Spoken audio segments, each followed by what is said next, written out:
தமிழகத்தில் அசைக்க முடியாத சக்தியாக கருணாநிதி தலைவருக்கு பிறகு தென்கோடியில இருந்தாலும் தமிழகத்திலே வளர்ந்த மாநிலங்களிலே முதன்மையான மாநிலமாக உருவாக்கி எல்லா துறைகளும் சின்னசாமி அவர்களே, மாவட்ட கழக செயலாளரும் முன்னாள் அமைச்சரும் நடந்து கொண்டிருக்கின்ற மக்கள் விரோத ஆட்சியை, ஊழல் நிறைந்த ஆட்சியை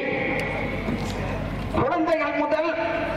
உயர்த்தி காட்டிய இந்த ஆட்சியை ஏழை எளிய மக்களை அன்றாட துன்புறுத்திக் கொண்டிருக்கின்ற 1000 ரூபாய் கொடுக்கிறேன் ஏமாத்தி ஆட்சிக்கு வந்துட்ட பிறகு இந்த ஆட்சியினுடைய குழந்தைகளுக்கு 50,000 காப்பீடு வழங்கிய புரட்சி தலைவி அம்மா, எங்கெங்க குடிசையில் வாழ்கின்ற ஏழை எளிய மக்கள் என்றைக்கு அந்த மாளிகைக்கு வருகிறார்களோ அன்றைக்கு நான் வருவேன் என்று சொல்வார். சரித்திரம் காமலுக்கு விட்டு சென்ற பணிகள் நிறைய. தீய சக்தியில்